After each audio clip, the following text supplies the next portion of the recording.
over here, the Prophet sallallahu alaihi wasallam, he said that whenever إذا أذن المؤذن, whenever the mu'adhin makes adhan, the shaitan runs away and while passing gas.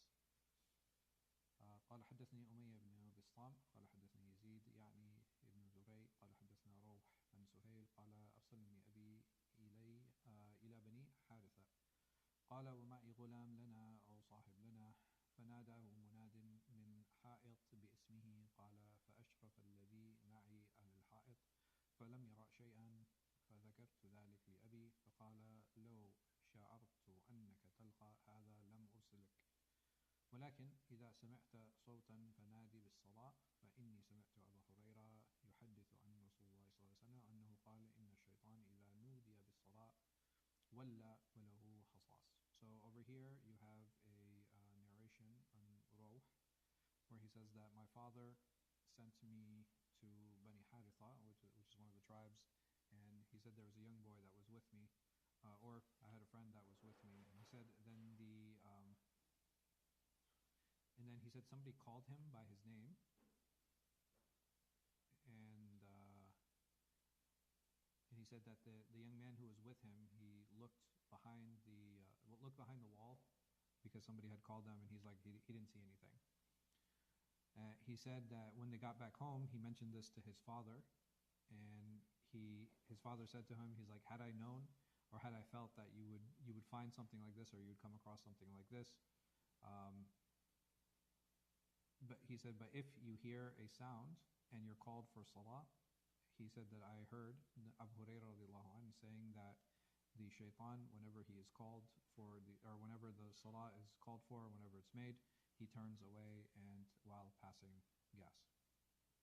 قال حدثنا قتيبة بن سعيد قال حدثنا مغيرة يعني الحزامي عن أبي الزناد عن الأعرج عن أبي هريرة أن النبي صلى الله عليه وسلم قال إذا نودي للصلاة أدبر الشيطان له ضرات حتى لا يسمع التأذين. So over here you have Abu Hurairah narrating that the Prophet ﷺ said that whenever the adhan is made, the shaitan, he turns away and he passes gas so loudly so that he cannot hear the adhan. فإذا قضي التأذين أقبل, and he says that whenever the adhan is done, then he turns back. حتى إذا ثوب بالصلاة أدبر, and he says that, and then when the prayer starts, then he turns away. حتى إذا قضي التثويب أقبل, so whenever the iqamah is done, then he turns back again. حتى يخطر بين المرء ونفسه, so that he distracts a person in their prayer. يقول له, and he says to him, اذكر كذا وكذا لما لم يكن يذكر من قبل. And he says that he causes him to remember things that he normally would have forgotten. حتى يظل الرجل ما يدري كم صلى. It gets to a point where a person forgets what it was that they were reading. قال حدثنا محمد بن رافع قال حدثنا عبد الرزاق قال حدثنا معمر بن حمام بن منبه عن أبي هريرة رضي الله عنه عن النبي صلى الله عليه وسلم بمثله. So it's a similar hadith with a different chain mentioning the same, except this narration غير أنه قال, except he says حتى يظل الرجل إن يدري كيف صلى, and he says it gets to the point where a person asked after the prayer, like, how did he pray or what did he pray.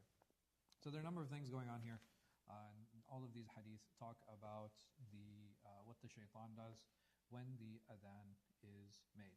And we had talked about last time how the adhan is basically a summary of the entire religion, and why it's something that is so important and something that is unique to us as Muslims.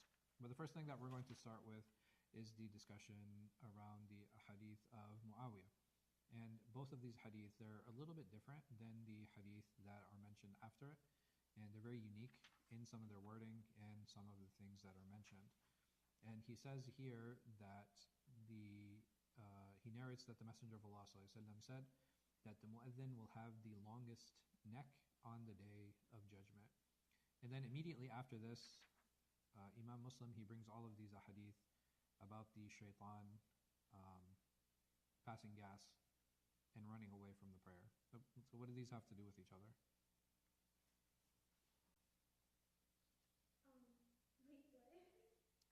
So is it right? So you have two ahadith here where Muawiyah narrates that the Messenger of Allah ﷺ said that on the day of judgment, that those with the longest necks will be the ones who make adhan.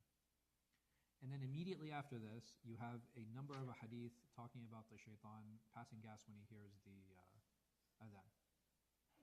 So what do these have to do with each other?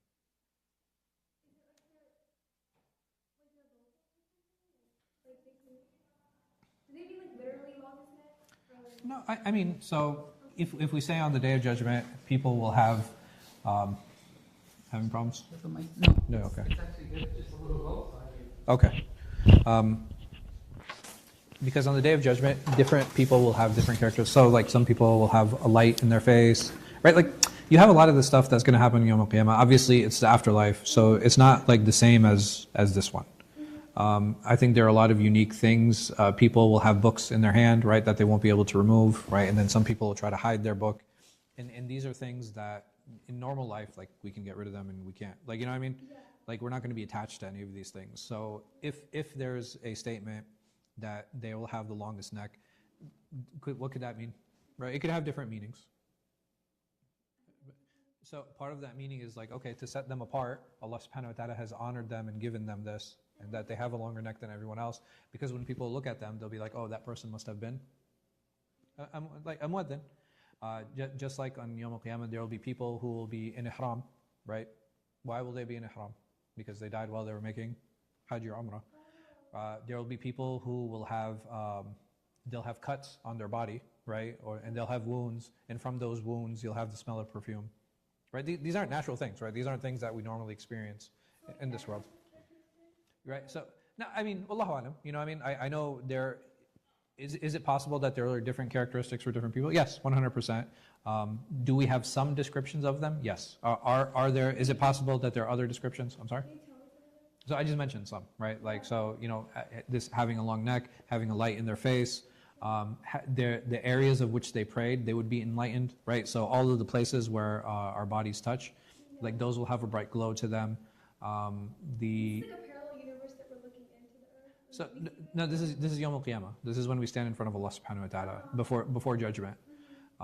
There will be people who will have wounds, right? And those wounds will be like they'll have the smell of perfume from them. So there are different characteristics for different people, and these are just some of those characteristics that are mentioned. You know, and Allah knows best.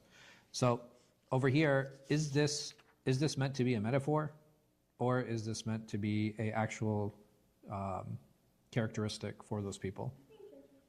Right, so it can be. Right, I don't think that's very far-fetched. I just find it very interesting that immediately after these ahadith, Imam Muslim mentions a series of ahadith talking about the shaitan running away. And is it possible that there's some confusion here from Muawiyah in what he understood from the Prophet sallallahu alaihi wasallam? It's possible, or it's something that he's directly narrating. But because you have so many of these other hadith narrated from, I think Abu Hurairah, no, Jabir ibn Abdullah, he's one of the narrators. You also have Muawiyah narrating. No, this is a different one. You have Abu Hurairah narrating. This is also another one from Abu Hurairah. This is also from Abu Hurairah. And this one is also from Abu Hurairah. So you have Jabir ibn Abdullah and you have Abu Hurairah, both of them narrating the hadith about the shaitan running away. So is it possible that he himself kind of derived that virtue? Maybe, but he says that he heard the Messenger of Allah sallallahu alaihi wasallam saying this. Now, is it possible that you narrate in meaning? That, okay, this is what the intended meaning is. That's also a possibility. But again, what does it mean to have the longest neck? So over here, Imam al-Nawawi, he says, وَاخْتَلَفَ السَّلَفُ الْخَلَفِ فِي مَعْنَى. So he says that historically there is a difference of opinion concerning this. What's that sound? Right? I think it's coming from the speaker. But anyway. And he says, فَقِيلَ مَعْنَهُ أَكْثَرُ النَّاسِ تَشَوُّفًا إِلَى رَحْمَةِ اللَّهِ عَزَّ وَجَلَ. He says that to have the longest neck, it means that these are the people who they seek Allah's mercy the most. He said that's a possible meaning, and which is why like the extension of the neck is the ones who seek it, the ones who speak it, and the ones who say it. So that's one possibility. He says, لأن المتشوف يطيل عنقه إلى ما يطلع إليه. He says because the one who wants to be seen, right. So if I want to see something, what do? I kind of raise my neck and I look around. So he's saying that what are they seeking and what are they looking for? They're looking for Allah subhanahu wa ta'ala's mercy. فقيل معنه, he says, فمعنه كثرة ما يرونه من الثواب. He says that it's also possible that they have the longest neck because of how much reward they'll receive. And what is some of the reward for the adhan? For the one who makes adhan, anything that hears him, right, from the creation, whether seen or unseen, they answer that and he gets a reward for that.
So he says that وقال النضر بن شميل إذا ألجم الناس الإرق يوم القيامة طالت أعناقهم لإلا ينالهم ذلك الكرب والإرق. So he says that on the day of judgment that there will be there'll be so much pressure on people that they'll be sweating so much, and that the Prophet ﷺ, he says in a different hadith that some of them their sweat will reach their ankles, some say their knees, and some of them will be like drowning. So he says on that day their long necks is because of the difficulty of that day, that they'll be able to kind of rise up above that.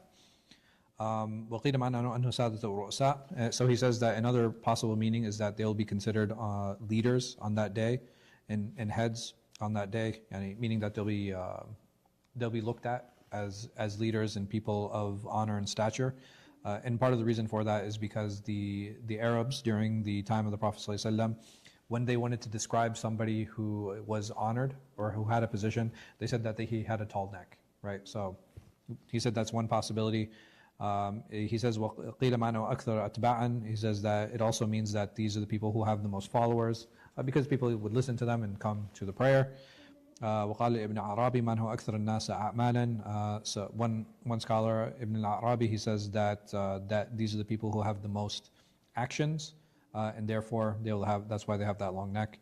Qadi Iyad, he says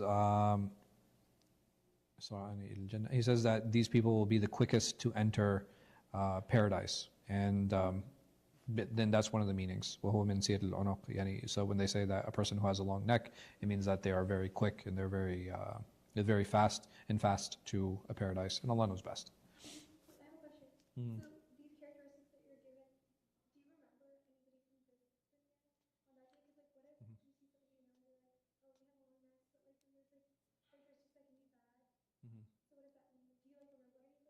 Yeah, yeah. I mean, so the thing is like, is there recognition? Aisha radiallahu anha, she says that, okay, well, on that day when we're raised, the Prophet ﷺ said we're going to be raised the way that we were created. We're naked and uncircumcised. And Aisha radiallahu anha, she's like, yeah, aren't people going to be like, you know what I mean? Like, if everybody's naked, isn't that going to be awkward? And he responds, he's like, nobody's going to be concerned about other people on that day. They're only going to be concerned about their deeds. So at that time, there's no, Like, yeah. you can't be embarrassed with, like, because there's some books that people would hide, or Yeah. bad books. Sure. Yeah, yeah. They'll hide their bad books, but at the end of the day, it's like a lot of people. There's going to be an element of shame, but there's going to be an element of like a lot of personal accountability. Like people are going to be so self-focused on that day that they're not going to be concerned a lot with what happens around them.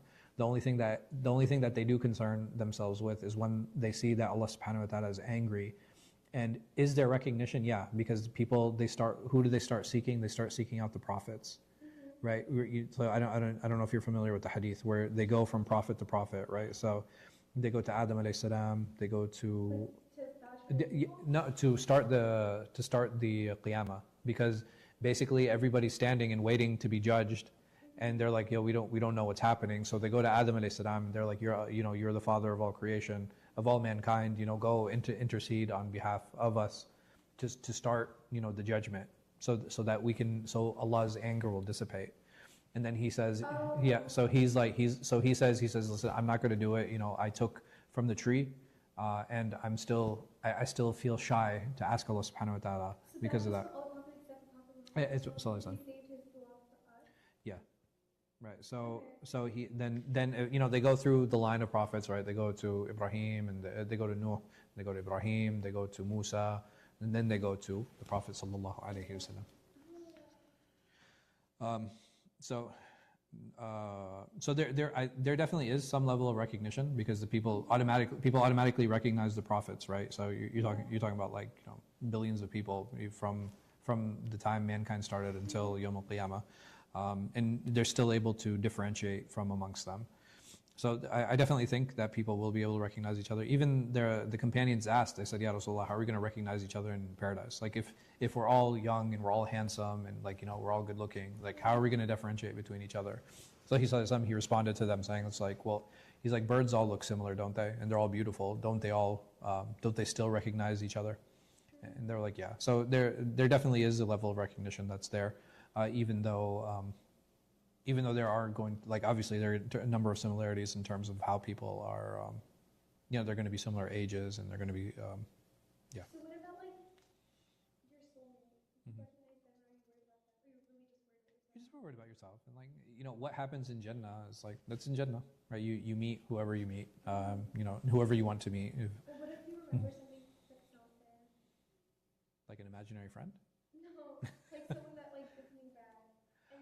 And That's possible, right? So is it number one, is it necessary that everybody goes to paradise? No, right? And there might be people who you remember who are in the hellfire, right?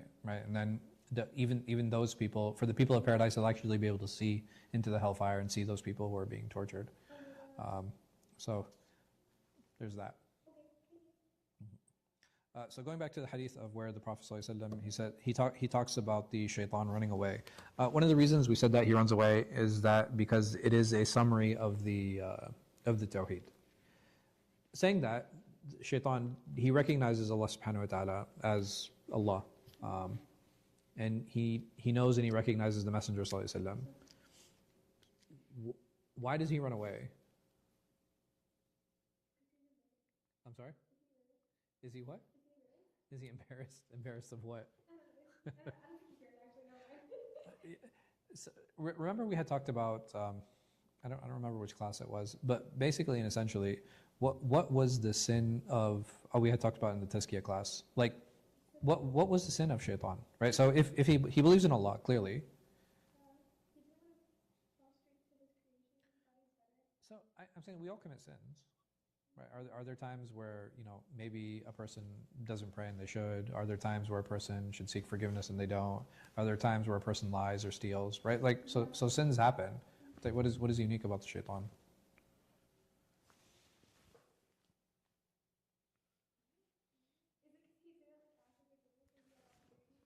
I'm sorry.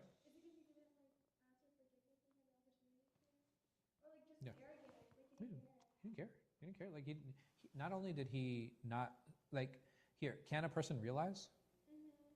Right. So Shaitan, initially he makes a mistake. Right. He's like, okay, I'm not going to prostrate to Adam. After a year, 10 minutes, 1,000 years, is there not an opportunity there? He didn't want. Not only does he not want to, he refuses to. And what actually pushes a person not to seek forgiveness? And let's taking it out of the context of Allah subhanahu wa ta'ala, if I hurt you or you hurt me, what stops me or what would prevent me from actually seeking forgiveness from you? Ego. It's always ego, right? It's ego, arrogance, pride, right? All of these mixed in, spite, right? And spite is just one way to feed the ego. So, yeah, 100%. He doubled down, right? So not only was he like, I'm not going to prostrate, he's like, allow me to misguide them, right? Like he doubled down. He's like, I know they're less than me and I'm going to prove it. And that just became his life's mission. So at this point, he's not running away out of embarrassment. Why is he running away? He's running away because this is what he rejected, right? Like he's like, my goal is to what? To misguide. Oh, that makes sense. Right? He gets blown. Right? Yeah. Yeah. So now, and he's like, I'm going to do this in the most disrespectful way possible. Oh, so that's why he passes gas. Yeah. Right? He runs away. He passes gas. Like he's doing it in the most disrespectful way possible. And then why does he come back? Because remember, what is his life mission? To distract. Right? To distract and misguide us. Is that what like ruins like the Christian too? Like, I'm sorry? Like right after the prayer starts, he's back. Yeah. And that's what like distracts him from the prayer. Because he's back. Yeah. Is this the cheat code? You could just play Adhan. Keep playing Adhan all the time. Is that a cheat code? Unfortunately, we can't continuously play Adhan because the Prophet ﷺ only commanded one. He didn't command lifetime adhans, but that's interesting. You can't do that. I mean, maybe in your house, I don't know. I would imagine it gets distracting at some point and kind of defeats the purpose. And I think it's just for the first adhan. I don't think it's. Sorry, I was trying to do. I like the effort though. What I will say is that, like, is this the only way to protect ourselves from the shaitan? No. No, right. It's not. It's obviously it's not the only way. It's the easy way. It's the easy way. Like, he's already angry, right? It's not like you're not gonna make him angrier. This person, this being challenged Allah subhanahu wa ta'ala and like tried to and said like I'm gonna make it my life's mission to misguide this creation that you made better than all of us. So I don't think there's going to be any additional raging for him. I think he is who he's going to be. So he does this in the most disrespectful way possible, and he runs away. And then he tries to distract us. Yeah. So in the prayer, and like you said, okay, well, if this was the case, right, if this was the easy way of kind of doing this, why not just make this something regular and established? Why wouldn't the Prophet ﷺ, he say like, okay, hey, constantly make adhan? Like I said. Yeah, like you were saying. Yeah, like why not? Because it like defeats the purpose, like you said, because it's like supposed to be like commemorating, like commencing one thing. That's it, right? Because that's not the purpose of the adhan. Yeah, it's to call to prayer. Right? It's to call people to prayer. And this is just a byproduct of it. Yeah. Right? So the same way, like if we call people to prayer, like if I make adhan, like if we made adhan, and then the people come, and then we make another adhan, what are people going to do? They're supposed to keep praying? No, they're going to be like, bro, we're already here. Like, you know what I mean? Like the function of this is not to repel the shaitan. The function of this is to actually call people to prayer, right? And that's something that's really important to keep in mind. And if we understand that this is the fundamental function of the prayer, if we understand that this is the fundamental function of the adhan, then that is something that has to be maintained. Like you can't use it for secondary, purposes. Yeah, unfortunately, I mean there is a cheat code. It's taqwa, right? Like that's the I would say that's the easiest way to prevent the shaitan. I'm sorry? How does the Quran rage bait? Who? Like, yeah. Not to this extent. Sure. But like if you play Quran, like how does that like? So the Prophet ﷺ, he said that the shaitan does not enter the house in which Surah Al-Baqarah is recited. Like constantly or just like? I mean just right. So frequently, not something because number one, did they have tape recorders during the time of the Prophet? It's not like they could record him, sallallahu alaihi wasallam, and then, like, you know, just play that going on. It's just, okay, somebody who recites it and recites it regularly, right? You know, it's, and part of that is what makes Surah Al-Baqarah unique, is that it actually in detail talks about the story of the shaitan, right? In his role and what he did. So obviously, you know, someone who's in that state of rage and anger and how he ended up in this place, like, it's not something that they want to hear. They're actively going to try to avoid it. Wait, but Yeah. the story Shaykh has mentioned multiple times in the Quran. Sure. It's like over and over and over again. Yeah. Is it just sort of because like the initial time? So, yeah. So because Allahu Alam, like, you know, I mean, I think maybe the amount of detail that's in Baqarah is not the same as it is in other parts of the Quran. Talking about the virtue of mankind, right? That's something that's very specific, even though it's mentioned in other places. It also talks about, you know, other nations and how they were misguided, right? And that's a great reminder for us that how the shaitan is able to misguide some of mankind, and the things and the steps that we can do to actually protect ourselves. So, Allahu Alam, I would imagine that those have a big role to definitely play in that. Wait, one question. So Yeah. what are the last two ayahs? What's the significance again? Where it talks about was it Amin al-Rasul? I don't know, you're supposed to know it, right? It's like a cheat code. Yeah. So, I want to say it's Amin al-Rasul. لا يكلف الله نفسا إلا وسعها. آمن الرسول. آمن الرسول بما أنزل إليه من ربه والمؤمنون. So over here, it's basically a reaffirmation of belief in Allah subhanahu wa ta'ala. It also talks about Allah subhanahu wa ta'ala not burdening the soul more than it can bear. Right, and those things are really important because basically Allah subhanahu wa ta'ala, He lightens the burden of mankind on us. When He says, لا يكلف الله نفسا إلا وسعها لها ما كسبت وعليها ما اكتسبت ربنا لا تؤاخذنا إن نسينا أو أخطأنا. And to the end of the ayah, where basically Allah subhanahu wa ta'ala is teaching us a dua and a supplication to Him, that He's reminding us. Number one, Ya Allah, don't burden us with more than what we can bear. Ya Allah, you know that we forget and you know that we make mistakes. Don't hold us accountable for those mistakes and those shortcomings, right? So why is that important? It's important for these reasons because it helps us kind of shift our I would say our perspective, so that we're not trying to do too much, and when we fall short, it gives us an opportunity to pivot from that, and that's why it's so important. Ayatul Kursi is another good example where which actually Shaitan, he told Abu Hurairah, right? He said that read Ayatul Kursi, you know, before you go to sleep. So the Prophet ﷺ, he said Sadaq al-Kadhub. He said that even though Shaitan is a liar, in this instance he told the truth. Yeah. Because Abu Hurairah had caught him every night, right? So the third night he was like, yo, I'm not letting you go. I'm going to take you to the Prophet ﷺ. So he said, huh? In what form? In human form, right? So basically what happened, Abu Hurairah, he was in charge of protecting the Bayt al-Mal, which was the collection for the zakat and the sadaqah and stuff. So he saw someone trying to steal something from it, so he grabbed him and he's like, hey, I'm going to take you to the Prophet ﷺ, you know, to hold you to account. And he was like, no, he's like, please, I won't do it again, let me go. And he said the second night, same thing happened. He's like, and then when the third night, he's like, no, I'm not letting you go this time. He's like, if you let me go, I'll teach you something. And he's like, what? He said, okay, if you read Ayatul Kursi before you go to sleep, you know, the shaitan will not be able to harm you. So he let him go, and he went to the Prophet ﷺ, and he told the Prophet ﷺ what happened. He was like, yeah, that was shaitan. And but he said, but he's right.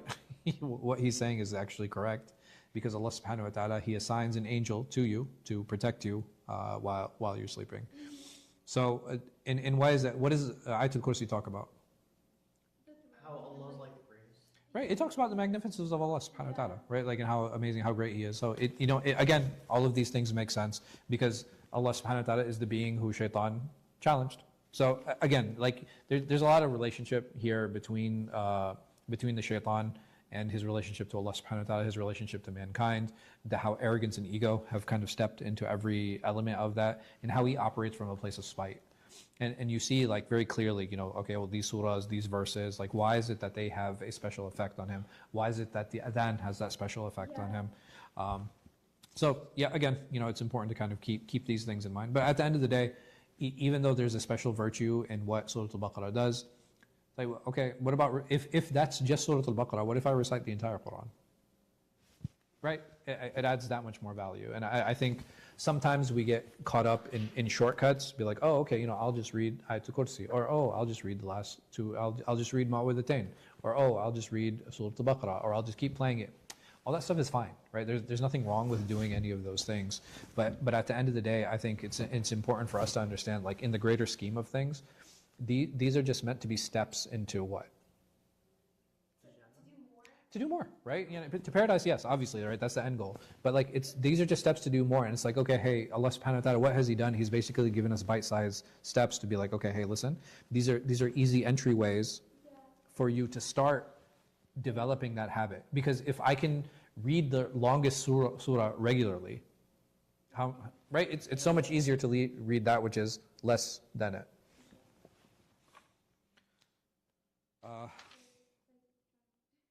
No, it's fine.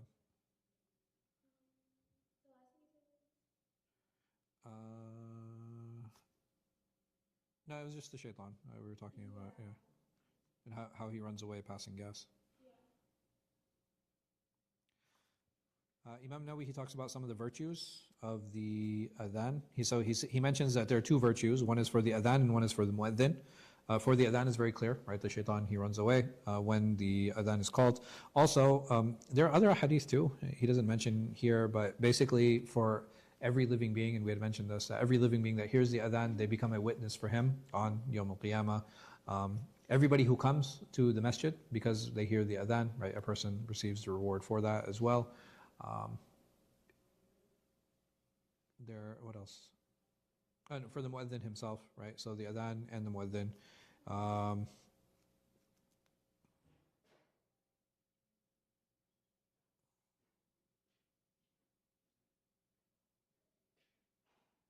So he mentioned, he says, like, okay, there is a difference of opinion around, is it better for one to call the adhan or to lead the prayer? And he says that there are a number of opinions. He says that the adhan is actually better. And he says that Imam Shafi'i is one of those who says that this is actually it's actually better for him to give adhan than to lead the prayer. He said the second opinion is that being an imam leading the prayer is better. The third opinion is that they're the same, and the fourth opinion is that if an individual knows that he is more suited to lead prayer, then he should, and if he knows that he's more suited to give adhan, he should give the adhan. Yeah, and Allah knows best. Are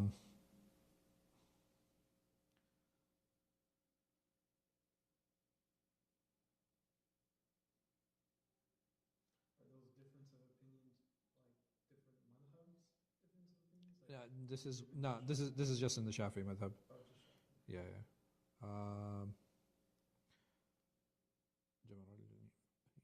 So he also asks, is it okay for the same person to give the adhan and be the imam? He mentions that it's actually recommended to not do that. And he said some of them say that is disliked. Even That's why when you're praying, like, you get somebody else. With a brother, Yeah. It's like, no, you lead, you lead. And then you just, start calling them out. Yeah. So it's like, hi, you got it. I Gotcha. have to do it with my kids sometime when they're taking too long. Oh, man. I end up being the mueddin and the imam, and then they all start trailing in. Yeah. So he says at the end of the day, he says it's not that big a deal. I think it's reasonable, right? If there's a need for it, then I think it's fine. Otherwise, I think it's preferred that you separate the two. Any questions? So one of the things that he mentions that I find very interesting is that one of the goals of the shaitan in prayer is actually to distract you to a point where you're unsure about the prayer itself. And he starts reminding you of things that you normally wouldn't remember. And there are different ways for the shaitan. Like, so the shaitan, he can place he tries to place these thoughts in our minds, and there are different ways for us to kind of overcome that. What are some of the best ways, like when the prayer starts, what are some of the best ways for me to overcome the shaitan and overcome these distractions? Visualize the Kaaba. Okay, so this is one way, right? A number of scholars say visualizing the Kaaba. Why? What is the benefit of that? It's something to focus on. Right, it creates a focal point, and that's something that's really important. What else?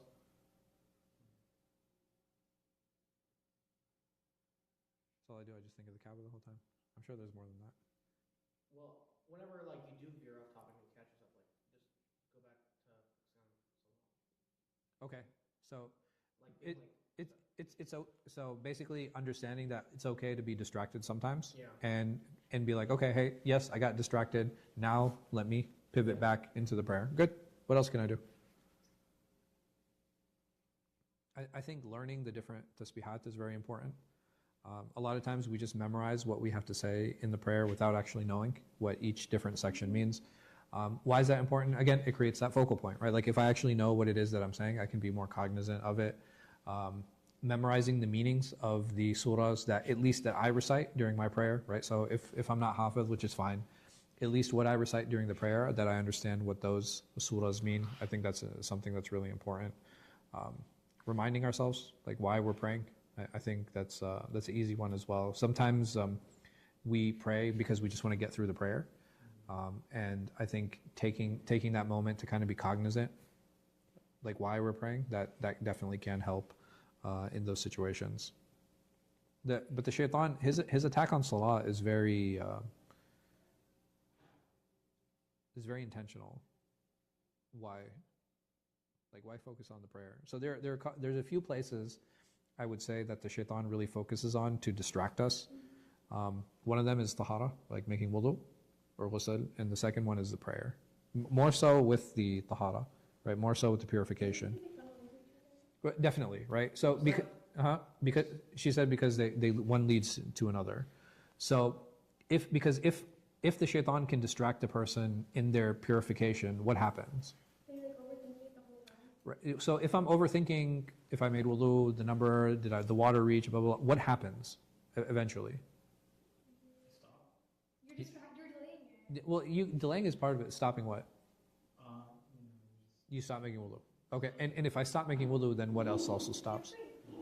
I stop praying, right? So the shaitan, and he wants to attack the prayer because it is the most, Closest time that you're with Allah. not just the closest time, it's the most important pillar.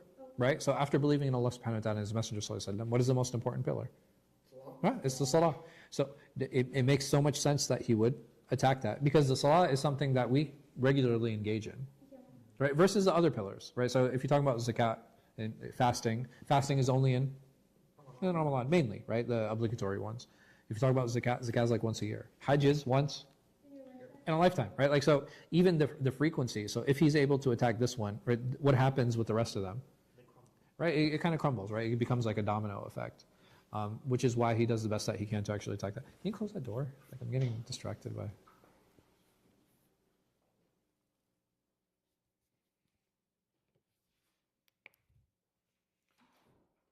And this is one of the reasons that the Prophet ﷺ, he gave so much importance, and not just that. When they first came to Medina, what is the first thing that the companions actually asked for? They're like, okay, well, we need to organize the prayer. Like we need a way so that we can gather and we can pray together. And they started coming up with different ideas. Some of them were like, oh, hey, why don't we use bells like the Jews? Or why don't we use a horn, like the bells like the Christians, or like a horn like the Jews. And eventually the Prophet ﷺ had taught them the adhan, right? And what the adhan is and how to call the people to prayer. قال مصنف رحمه الله تعالى حدثنا يحيى بن يحيى التميمي وسعيد بن منصور وأبو بكر بن أبي شيبة وعمر الناقد وزهير بن حرب وابن نمير كلهم عن سفيان بن عيينة ولفظ ليحيى قال أخبرنا سفيان بن عيينة عن الزهري عن سالم عن أبيه قال رأيت رسول الله صلى الله عليه وسلم إذا افتتح الصلاة رفع يديه حتى يحاذي منكبيه وقبل أن يركع وإذا رفع من ركوع ولا يرفعهما بين السجدتين. So over here you have Salim, who was the son of Ibn Umar, and he says that I saw the Messenger of Allah that when he started his prayer, he would raise his hands until it was even to his shoulders. Right, so his shoulders are here, that he would raise his hands like this. وَإِذَا رَفَعَ مِنْ رُكُوعٍ. So when he came up from ruku', he would do the same thing. وَلَا, where else? Oh, وَقَبْلَ أَنْ يَرْكَعَ. So before he went into ruku', he would raise his hands, and when he would come up from the ruku', he would also raise his hands. I'm sorry? Yes. وَلَا يَرْفَعُهُمَا بَيْنَ السَّجْدَتَيْن. He says, but like between the two sajdas, he wouldn't raise his hands. So basically, what is Salim linking here? That he has to mention that, okay, but between the two sajdas, he didn't raise his hands. You're asking why he intentionally said Yes. not do that? Yes. Yes. Because it's an extra part of the prayer that Mhm. one would want to do Right. So and try to okay, good. Essentially, what he's saying is that whenever you change position, what do? You raise your hands. So he's being very, because going from one sajda to another, that's also changing position. So he wanted to make clear, like, no. When you're sitting, you don't raise your hands. Yes. I feel like when you're praying, most people put their hands like close to their head. Sure. There's two narrations. One that he would raise them like this, and some that he would raise them up to his ears. What do you do?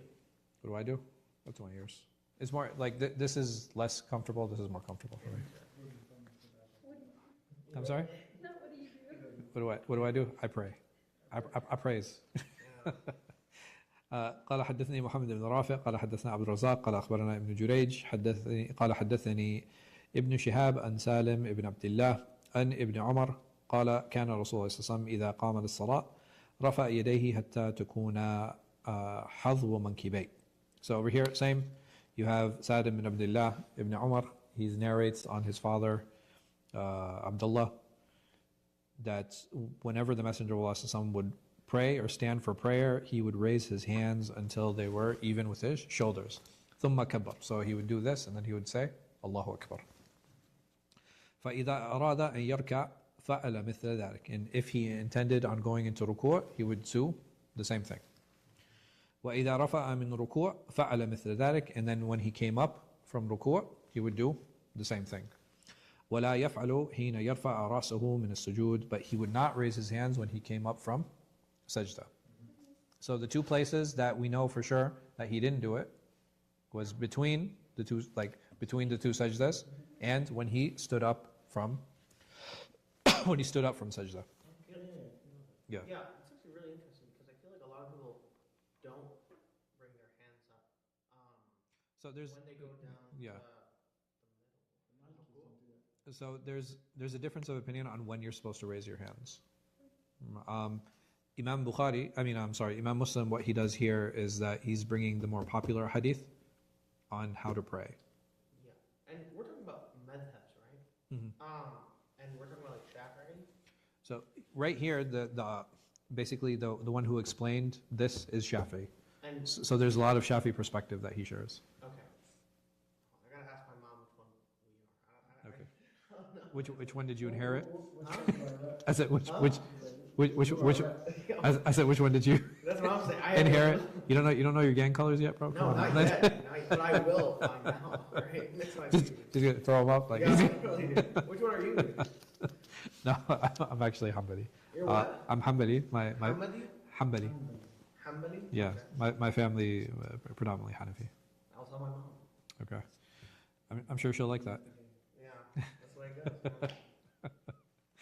قال حدثني محمد بن رافع قال حدثنا حجين وهو ابن المثنى قال حدثنا ليث عن أقيل وتحويل الإسناد وحدثني محمد بن عبد الله ابن قهزاد قال حدثنا سلمة بن سليمان قال أخبرنا عبد الله قال أخبرنا يونس كلاهما عن الزهري بهذا الإسناد كما قال ابن جريد كان الرسول صلى الله عليه وسلم إذا قام للصلاة رفع يديه حتى تكون حذو منكبيه ثم كبر.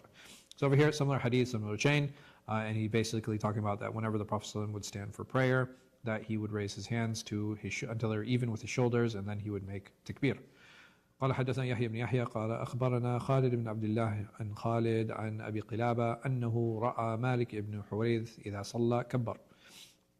So Abi Qulaba, whenever he saw Malik ibn Huwayrith praying, that he would do takbir, ثم رفع يديه, and then he would raise his hands. وإذا أراد أن يركع رفع يديه, and then if he planned on going into ruku', he would raise his hands. وإذا رفع رأسه من الركوع رفع يديه, and whenever he raised and he stood up again, he would raise his hands again. وحدث أن الرسول صلى الله عليه وسلم كان يفعل هكذا, and then he follows it by saying that the Messenger of Allah صلى الله عليه وسلم used to do like this. قال حدثني أبو كامل الجهدري قال حدثنا أبو عوانة عن قتادة عن نصر بن عاصم عن مالك بن حويرث أن الرسول صلى الله عليه وسلم كان إذا كبر رفع يديه حتى يحاذي بهما أذنيه. So over here, this is a separate narration where Malik ibn Huwayrith, he says that the Messenger of Allah sallallahu alaihi wasallam, whenever he made takbir, he would raise his hands until they reached his ears, right? So like in this area. وَإِذَا رَكَعَ رَفَعَ يَدَيْهِ حَتَّى يُحَاذِي بِهِمَا أُذُنَيْهِ, and he says that if he went into ruku', then he would do the same thing. وَإِذَا رَفَعَ رَأْسَهُ مِنْ رُكُوعٍ, and if he stood up after ruku', then he would do the same thing. فَقَالَ سَمِعَ اللَّهُ لِمَنْ حَمِدَ, and that he would say that Allah hears those who praise Him. فَعَلَ مِثْلَ ذَلِكَ, and he would do similar to that. وحدثنا محمد المثنى قال حدثنا ابن أبي عدي عن سعيد عن قتادة بهذا الإسناد أنه رأى النبي صلى الله عليه وسلم. So over here you have a similar hadith from Qatada with a similar chain of narration that he saw the Prophet ﷺ. وَقَالَ حَتَّى يُهَاذِي بِهِمَا فُرُوعُ أُذُنَيْهِ, he says until his hands were even with the earlobes of his ears. So over here we have all of these hadith of the Prophet ﷺ raising his hands at different points and at different positions. And there is a difference of opinion on when that should be done. All of the madahib agree that when should it be done? When should we raise our hands? Right, when you do your takbiratul ihram, right? Like when you actually enter the prayer, that's when it should be done. Wait, I have a question. Yes. So if the Prophet was doing it like this, then how did people stop doing it? Sure. And then also, what did the angel Jibril show him that he should have had prayer? Sure. So these are all valid questions. The question is like, number one, was there a singular way that he sallallahu alaihi wasallam prayed? It's possible, yes, right? Is it possible that he sallallahu alaihi wasallam only prayed one way? That's possible. And if that's the case, then what happened? Right? If he sallallahu alaihi wasallam only prayed in one form, then what happened? You would think, right? Okay, it's like if there was just one form, because the thing is, like, are there certain elements of the prayer that are shared across all the madhahib? Yeah. Right? So does the Shafi'i say, oh, you have to stand, and then the Hanbali says you have to cross your legs, and like, do we have any differences in that? No, we don't. Even ruku' and sujood, is there any difference? No, right? Like, so the number of rakat, do the Hanafi say there are 3 rakat for dhuhr, and the Shafi'i say there are 5? No, right there. So there's a certain form that is shared between all of them. Where do the differences come in? The differences come in, and the time a little bit, right? Even that, there's a general agreement. I'm sorry, it's like really distracting. Yeah. So there's a general agreement on the time, on when the prayers are supposed to be. There's a general agreement on the form of how that looks. There's a general agreement on the number of rakat, right, between the different prayers. So then the question then comes is like, okay, in these minutia differences, like in terms of where you place your hands, right? So am I supposed to place my hands here? Am I supposed to place them here? Am I supposed to leave them to the side? Why did those differences come about? Him sallallahu alaihi wasallam, whether he raised his hands or not, why did those differences come about? What do you guys think happened? At different times. Right, so one possibility is that he prayed different ways. Right, that's definitely one possibility. Because the thing is, the things we see unchanged between the madahib, it's like, okay, well, there's a consistency that's there. The things that are changed, one possibility is that, no, he prayed different ways at different times. That's one possibility. Even the form of the prayer, that changed as well. Yeah. Is there evidence of, through the hadith that have been passed on, he prayed in different ways? So the issue is that in some hadith things are mentioned and there are things that are not. Oh, so it's more so. So is the possibility interpretation? That was the second question I was gonna be like, okay, well, one possibility is that he prayed different ways, right? That's very clear. That's very possible that this is what happened. And are there different ways that he sallallahu alaihi wasallam prayed? This is actually established. In what way? Before the prayer was obligated 5 times a day and after. That was different. But the thing is like there seems that there was some level of consistency that happened after the prayer was obligated. So this possibility still exists, that he ﷺ prayed in different ways. What is the other possibility? One possibility is that somebody saw the prayers and they mixed the two forms. Right? So before and after the obligation, that's another possibility. What's another possibility? Maybe he was injured in battle. So could the situation and circumstances have changed for him, sallallahu alaihi wasallam? So if he's ill, right, I think that would help explain if he prayed sitting down versus standing up. Now, would that affect somebody raising their hands or not? Maybe. Wallahu a'lam, right? Depending on the type of injury. So that's a possibility. Yeah. Be, because you know the scholars of hadith, diligent in collecting the quality of the hadith and their Sure. if it was the like mix up of before and after, and then there's a hadith that's recorded, wouldn't the hadith scholars like disqualify that hadith? Not necessarily. Well, they can if they're very clear and like this hadith is abrogated, right? That definitely could happen. The other possibility is interpretation, and someone might be like, okay, well, how can there be interpretation in something like this? Interpretation can be because remember we talked about that some hadith mention things and some of them don't. So in those gaps, what do I do? If there's no information here, what do I do? I don't do it? You make a best judgment, right? So just imagine, like, okay, so this form is agreed on. Now, what happens during that form? All right, do I have to sit for this long? Do I have to do like this? Do I do a pause? For example, when we do the salam, are there some madhahib that say, Assalamu alaikum wa rahmatullah, pause, Assalamu alaikum wa rahmatullah? Yes? Where did that come from? Because there's a gap, right? Like, there's no clarity in like, okay, hey, is there supposed to be a pause or is there not supposed to be a pause? You know what? Just to play it safe, what are we going to do? We're going to introduce a pause. All right, did he sallallahu alaihi wasallam, was there a way that he used to stand up? There's some hadith that talk about he did it like this, but it seems like that happened when he was older. Other madhahib are like, no, you don't do that. You just get straight up, right? You don't do a rested rising. You just do a straight rising. Okay, where did that come from? Again, you make a best judgment. So when there are knowledge gaps, what do? You try your best to fill them. And if I have a hadith that talk about the form of the prayer, but don't mentioning raising his hands at all, does that mean that he didn't do it? No, like we have established a hadith that he did. So for those people, they might be like, okay, but here in this hadith is not mentioned. And if it's not mentioned here, that means that it's not a fundamental, functional part of the salah. And therefore, it's not necessary to do. Does that help? So it's not necessary to raise your hands? It's a sunnah. Listen, even in the madhahib that say you raise your hands, they say it's sunnah. Okay. Meaning if I don't do it, what? There's no like repercussions, just like extra. Meaning I'm fighting the Messenger of Allah sallallahu alaihi wasallam and I'm fighting his sunnah. No, I'm just kidding. Like, how dare you, bro? Why do people get like kind of blown if you do that? Like they're like, you don't need to do that. Like they're very like strongly opinionated about No, it'd be like, number one, I can do whatever I want. You don't need to do that, right? Like, or you you need to do that. That's like No, I'm saying everybody does, right? Because so will like, that? I do it, Yeah. but like some of my family members are like. No, they'll look at you funny because the thing is if the only thing I'm raised with is a particular madhab, and I see people acting differently from that, what am I going to feel? ostracized. No, I'm saying like if okay, me and my boys, we all do it like this, and then I have somebody else who's doing it different. Immediately, how do we feel? Incorrect. Like we're like, oh no, that's wrong.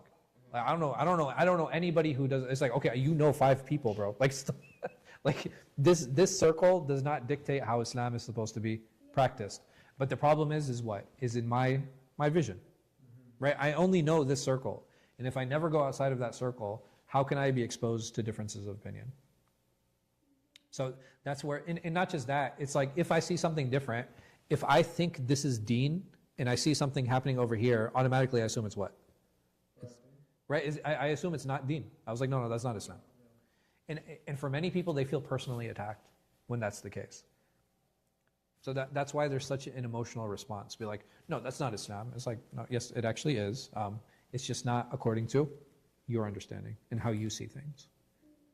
So for people, like, that's why people take, it's like, oh, you can't do it like that. It's like, no. Number one, I can do whatever I want, right? I think that's important to kind of contextualize. Like, I didn't come to you to learn my religion, so you have no right to impose upon me. And in terms of, like, you can ask me, well, okay, why do you do this, or why do you pray like that, or why do you manifest like this? And I think those are reasonable discussions. But at the end of the day, you can't impose those things. But it is almost time. It is almost time for salah. So we'll stop here. Wallahu a'lam wa sallallahu ala khayri khalqi nabiyina Muhammad wa ala alihi wa sahbihi wa sallam. Inshallah, we'll have the second class after salah. Someone tells you that the madhab stuff is mostly like region-specific / cultural. It can be, yeah. Right? Yeah. I mean, like just historically the way it's been passed down. Yeah. So I mean, so like the Indo-Pak region is like Yeah. predominantly Hanafi. Like Indonesia, Malaysia, they've been historically Shafi'i. Sham has been historically Shafi'i. The North Africa, after Egypt, has been historically Maliki. So, 2 questions. Number one, when you were growing up like Hanbali? Hanafi, Oh, excuse me, Hanafi? And Yeah. then over time you became Hanbali? yes, because that's what I learned, right? Yeah, that's what, okay. Yeah. So was it more like,